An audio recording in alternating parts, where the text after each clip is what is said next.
After the struggles that I had with my November setup, I was very much hoping that my struggles had kind of come to an end when it came to the December setup, but alas, that was not the case. I actually started setting this up without hitting record on my camera, and then I tried to pull the washi tape up, which I'm now laying down again, but couldn't get it to line up right, and then I had to throw the piece out, and it's one of my favourite washi tapes, but it comes as a set, and I don't really feel like buying the entire set for just one tape. Anyway, hello, welcome. Today we are setting up for December, if the title didn't already give it away. In terms of the theme for this month, I'm kind of going with a mountain-esque inspired theme, as voted on by the team with a capital T, but I wanted to be very mindful about doing it differently to my previous mountain setups. I've done a mountains theme twice before this, and both of those times were not necessarily exactly the same in terms of their style. One of them was very much buffalo plaid inspired, and the other one was kind of blue and gold with minimalistic geometric designs, so I wanted something a little bit different, and because it is going to be the holiday season, and for my holiday in particular, which is Christmas, one of the main colours is usually green, I figured I'd go with green for this one as well. In terms of the green elements, I'm just using some paper from an Archer and Olive notepad that I have. As always, everything I've used is linked in the description box below. This one in particular is from an older notepad though, so it's not actually available anymore, but you also don't have to use dot grid paper for this kind of setup. I didn't actually end up doing any writing over the top of the green elements, so a regular plain green paper would have worked just fine. I've very much been enjoying torn edges at the moment, so every element that I'm sticking in is getting torn edges. I just like the way that it makes it look a bit softer, a little bit more organic, and it's also more forgiving when you don't line things up correctly, though there have been plenty of instances in this setup where I did not line things up properly, and had to pull them up,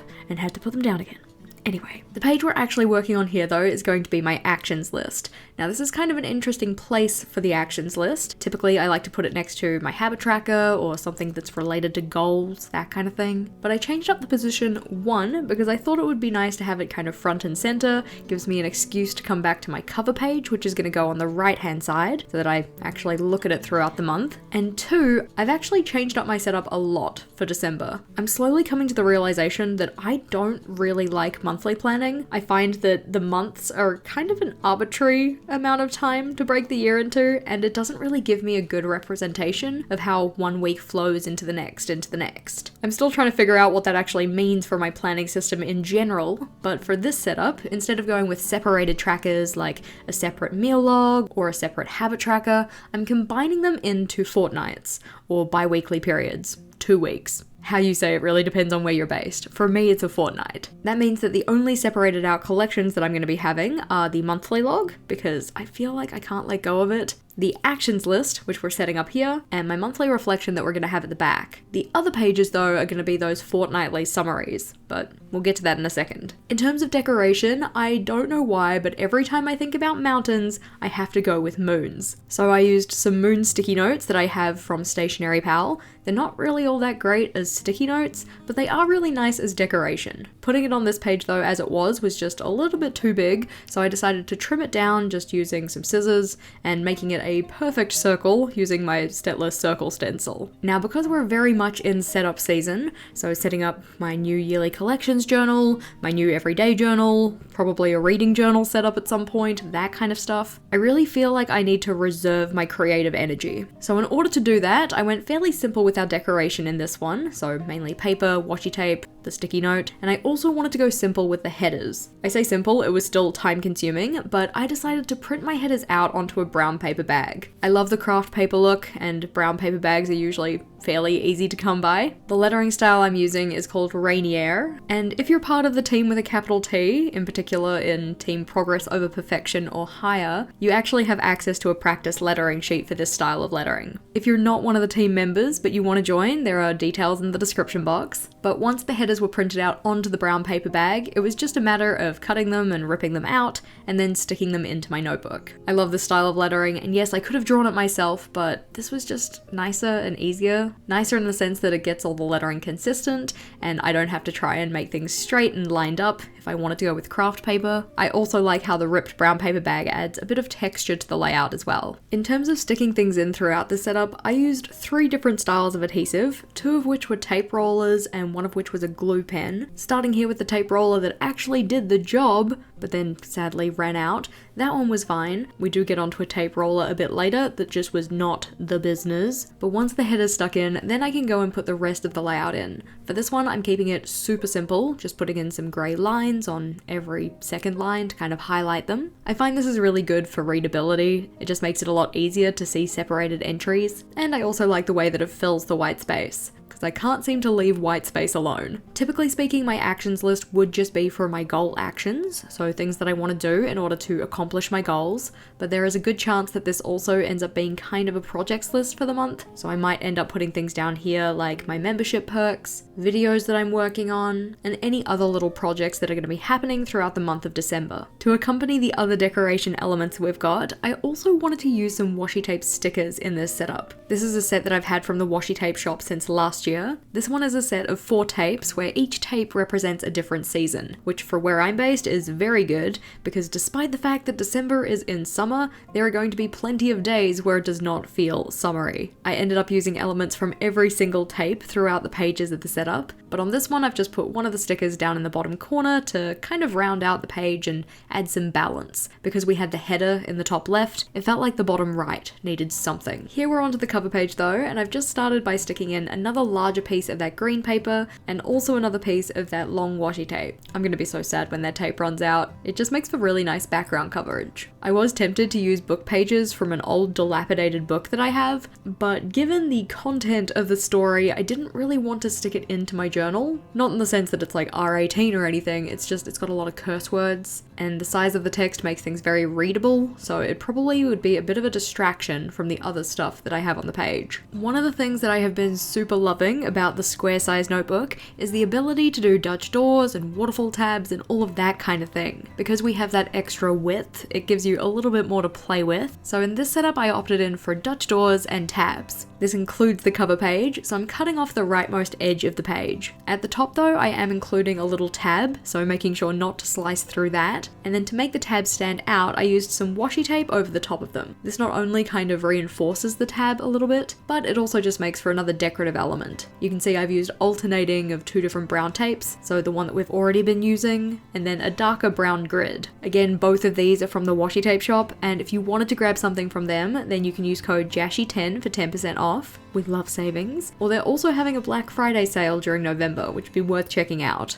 You can see every so often I'm turning to the very back of my notebook to hold any of those little offcuts that we have from the washi tape. This is what I'm calling my washi graveyard, and it's effectively any time I have a little snippet of tape that I cut off anytime I'm setting up my journal, that little snippet goes into the back. It doesn't really have any function, it's more of a just for fun type thing, and with a little bit more planning it could kind of end up being like a collage, but I just end up sticking down the little pieces wherever I feel like. One of the best things about Dutch doors is only having to do decoration once, so we're actually flipping ahead in the setup, so I can add some more of that craft text washi tape and some green paper to the very back page. When the Dutch doors are closed, each of the tabs will sit on top of the green section and they'll stand out really nicely, and it's also adding a decorative element to that last page of the setup. This is one of the spaces where I had great difficulty with lining up my paper properly, so it actually took me 3 attempts to get this paper stuck in correctly, and by that point the edges of the paper were very turned up, so I had to do a lot of extra adhesive work. Despite the struggles though, I do really love the green paper. I think it looks really nice with the craft papers, and I know that the difficulty that I had with using it was very much user error more than anything else. For the main feature of the cover page though, I again wanted to use one of the moon designs, and this in particular is where I was bringing in the mountains theme. The rest of the decorative elements that I picked for the setup were kind of just to go along with the idea of staying in the mountains. So maybe if you had like a holiday house or some kind of like cabin in the woods type thing. I don't want to say anything like cottagecore because I really don't think this is cottagecore. I mean, it would help if I knew what cottagecore was, but anyway. The general vibe though is holiday in the mountains, doing festive things, feeling cozy even though it's summer, that kind of thing. Rather than draw the mountains out onto the page or anything like that though, I just decided to draw them on top of that sticky note. I don't think I necessarily did the best job of the mountains, but they are technically quite easy to draw. You just start with some jagged triangles that are all kind of pointing upwards, then do a zigzag line from the top, and then on one side of them add in a whole bunch of shading. It is fairly stylized, but I think that it looks fairly good. For the shaded or darker side of the mountain, I just decided to use some lines that were all parallel to each other, and then to make it so that the edges of one mountain didn't kind of blend into the next one, I did also just go over again with my Tombow Fudenosuke to kind of darken up that line. Not shown here, but I did also go and add in some extra detail to the light side of the mountain, just putting in some dots or some flecks of the black ink, because when it was plain, it kind of still just looked like the moon design, and I wanted to make it so that the mountains didn't look see-through, they actually looked like complete mountains. I'm explaining this poorly, hopefully you understand what I mean. Now it's time to actually stick it into the cover page though, and getting the placement here is kind of important. I didn't want it to sit too high or too low on the page, especially because we're putting in the December header as well. Once I had it lined up where I wanted it though, I could just put in a little dot for reference, and then use my double-sided tape to stick both of these in. On the header, I opted for just a roll of double-sided tape, that one works fine, and then on the moon, I did a double-sided tape roller, the one that was actually working, but once it's all stuck down, I do think that it turned out pretty good. Before we go any further, as we usually like to do, we're just gonna have a look back and see how this month is going. So for November, my theme was mainly ginkgo leaves. It was kind of supposed to be trees, but didn't really end up that way. And while I loved the gold paint that I used in the setup itself, I didn't end up bringing that into my daily logging. I kind of knew in advance that that wasn't going to be the case, which is why I paired it with that black and gold washi tape. But I've actually been finding that getting into my journal and using it in November has been a bit of a struggle so far. This is mainly because anytime I genuinely get busy in my life, I tend to neglect my journal, and right now, life is very busy. The last 2 months of the year are always the busiest I find for planner-related content, so getting things ready for Vlogmas, doing our new journal setups, all of that kind of thing, but because I'm busy with all of those things, I haven't been getting into my journal and using it quite as much. Despite that though, I have really liked the setup though. I like the changes that I've made in my daily logs to kind of section out my time and think about them in blocks rather than in hours or anything like that. And I've left myself a couple of blank spreads to finish out the month before we get into the December pages. Flipping on over though and onto my controversial monthly log, only controversial in the sense that I kind of want to get rid of it, but for December we are using it, maybe in part because I sketched it out and then decided I might not need it, but I'd already gone to the effort of sketching it out, so I'm still gonna use it. My thinking for this though is rather than using my monthly log as a place to plan out what I'm doing in the month, I kind of want to use it as a memory keeper almost. I'm a little bit undecided, but because of the layouts that I end up setting up on the subsequent pages, I'm not really sure if I need the monthly log to hold those events that are happening. In general though, for the structure of this one, we have the calendar grid, which rather than putting on one page, like I have for every other month in this journal, I finally spread it across two. I was just finding that if I try and fit the calendar layout on one page, the horizontal space in each of the boxes just isn't quite enough for me. If you put it on just one page, you end up with 5 dot grid boxes across, and I much prefer having at least 6. So I finally actually did the thing that I meant to do for the last 2 months and spread it across 2 pages so that each of those calendar boxes is 7 dot grid boxes across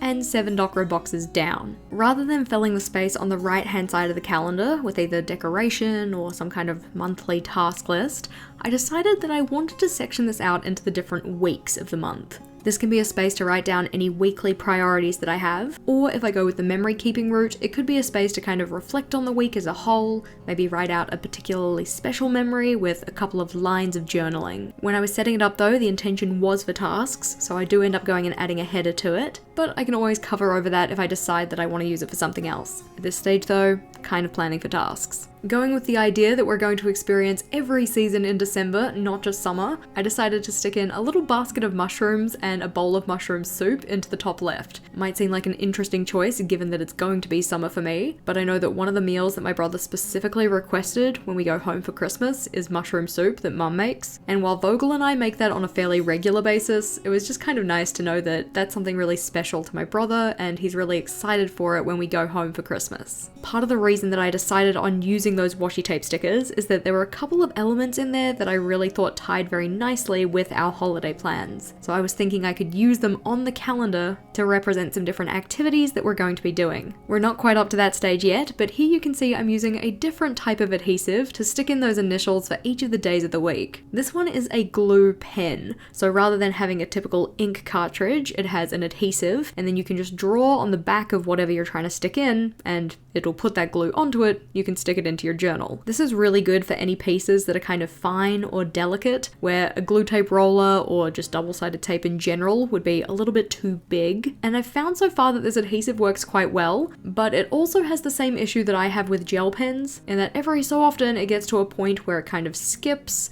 or maybe gets a little bit clogged up, stuck. I mean, it is glue, so it kind of makes sense if it got a little bit clogged up and stuck. But I chose to use this for the majority of any of the smaller headers I was putting in, especially these individual letters, because it just made a lot more sense to use that than try and take a glue tape roller over the back of them. Rotating the journal though, and I'm going in with my not so new addiction of putting in every second line in a different color. If you're going to be doing this for yourself and you're just starting out, I do encourage you use a very light pen. It makes any kind of wobbliness or mistakes not as noticeable, which I very much rely on, because although these lines look straight, if you look at them individually, they're probably a lot more cattywampus than they initially seem to be. To get them as straight as possible though, what you want to do is hold your pen comfortably in such a way that you can put it down onto the page with good contact, and then rather than turning your wrist, you just drag your entire arm towards you. This kind of helps you lock the pen in place. It means you won't get any kind of curving of the pen, and while the time lapse makes it look like I'm going fairly fast, I do try to take this fairly slowly. You kind of need to find a good balance between going fast enough so that then you get a nice consistent line of color,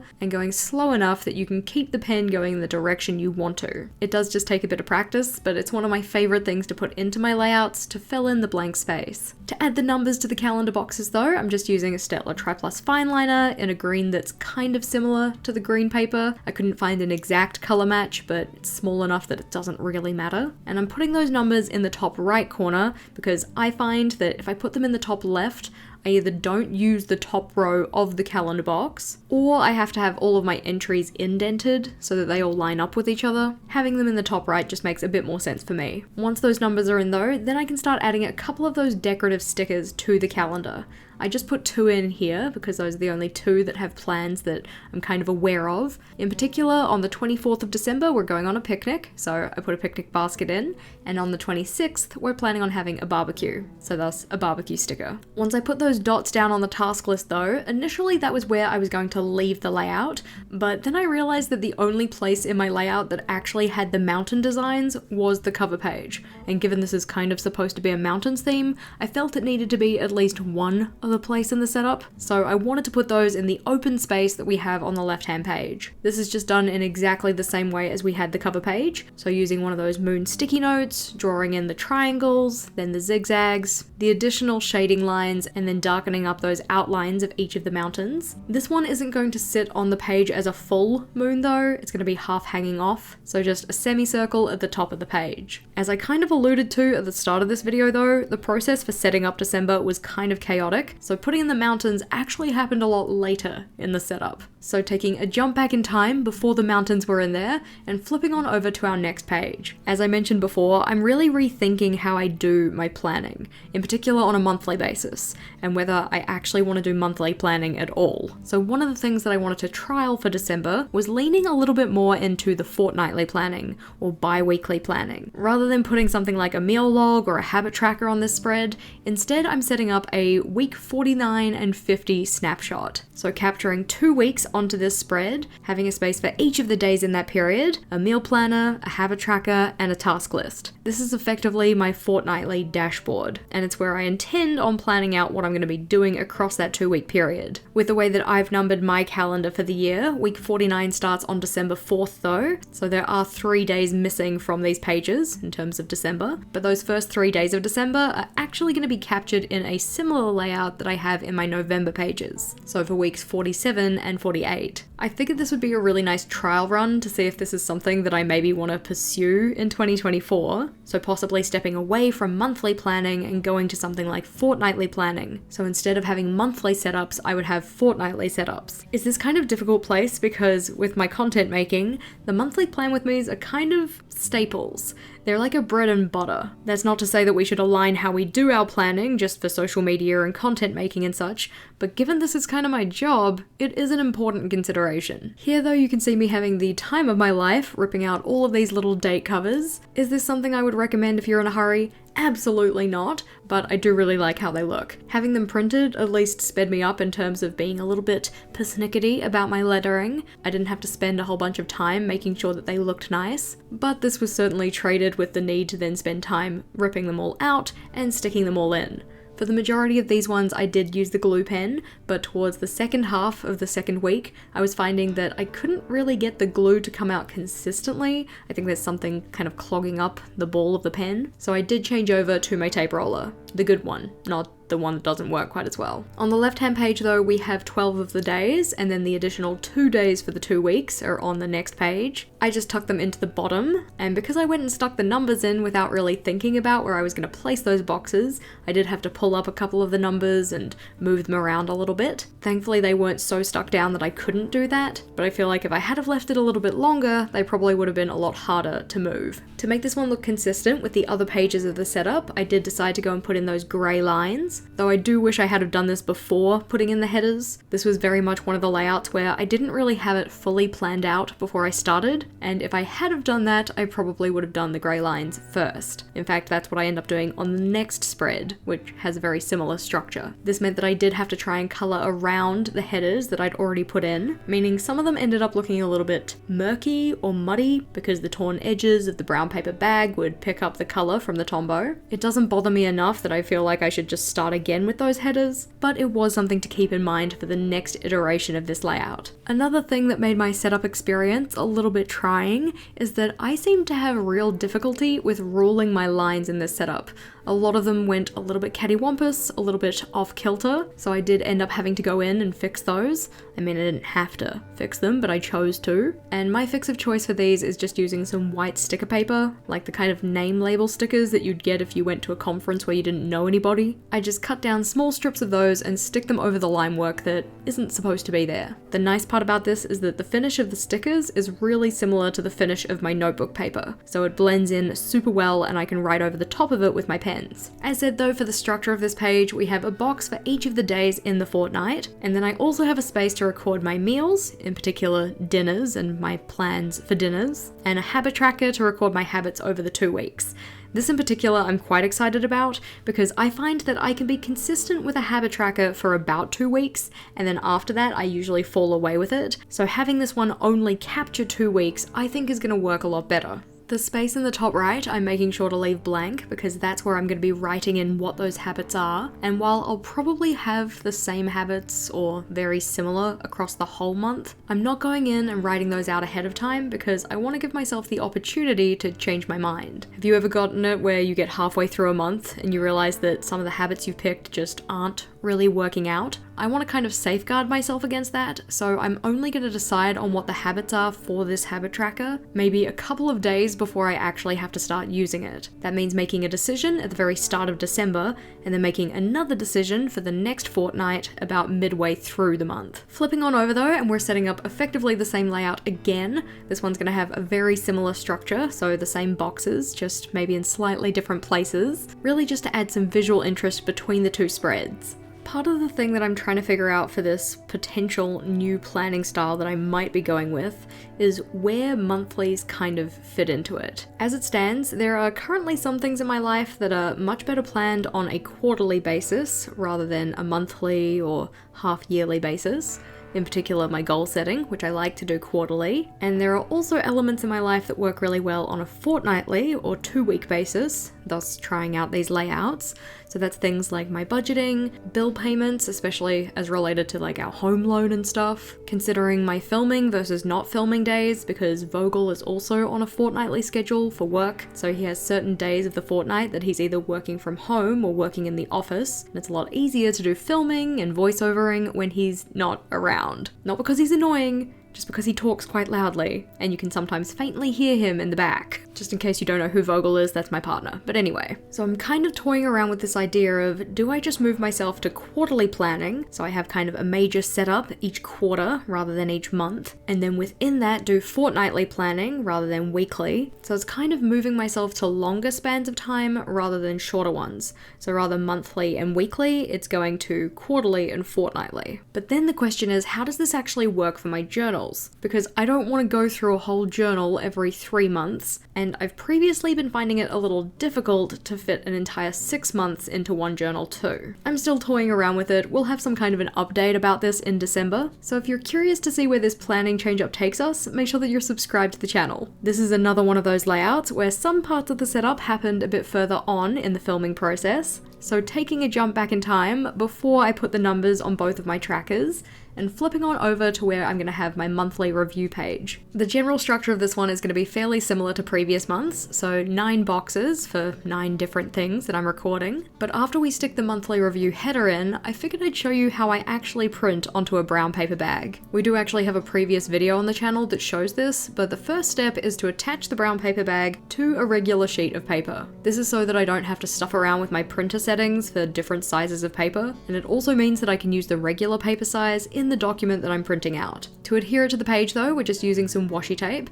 and I try to keep this away from the middle of the layout, because with the document that I'm printing from, it tends to print quite close to the top. Once that's secure though, we can just go load it into the printer and print onto the bag. You might need to investigate your printer to make sure that you print on the correct side of the paper. And you can see on this one, despite my best efforts, it did actually print a little too close to the top, but that's okay because the brown paper bag can be used from the other side as well. So I just go and print some extras on that one. In terms of actually setting up the page though, we're just ruling in each of those 9 sections, and then I can go and put in the grey lines and the headers. The sections that I like to include on my monthly review are my wins from the month, any challenges that I faced, lessons that I learned from those challenges, or from my wins technically, any special memories that the month had, things I'm looking forward to, things that I'm nervous about, a small financial review to consider how many yes spend and no spend days I had, a summary of my goals that I was working on, and any kind of notes about things that I did or didn't like in my journal. Of course, with the potential of moving away from monthly planning, I might not have a monthly review next year, but I will have to have some kind of review because I have loved these pages this year. It's just really nice to be able to look back on one spread and see a snapshot of everything that went on in the month. The good, the bad, the in-between, and then being able to use that information for future planning. I'm not sure at this stage if I just do quarterly reviews that were a little bit bigger, or if I do fortnightly reviews that were distinctly smaller. I'm undecided, I need to have a think about it. Normally the monthly review would be the last page of my setup, but on this one I had a spare page and I thought it would be a really nice place for a 2024 ideas layout, especially when I'm thinking through revamping my planning system and how I want to tackle that.